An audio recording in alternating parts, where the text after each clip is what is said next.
Sudarlun PLT Gubernur Aceh Nova Iriansyah melantik Muzakkar Agani sebagai Bupati Biren sisa masa jabatan periode 2017-2022. Pelantikan dan pengambilan sumpah berlangsung di ruang rapat paripurna DPRK Biren dalam sidang paripurna istimewa DPRK Biren yang dipimpin Ketua DPRK Biren Rusyidi Mukhtar. Nova Iriansyah berharap Muzakkar mampu menjawab dan membaca situasi dan perkembangan dinamika masyarakat terkini, serta memiliki netralitas dalam menyikapi apa yang terjadi saat ini.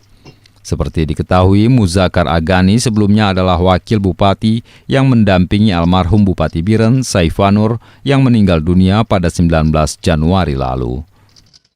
Dari Biren, Ferizal Hasan, Serambion TV.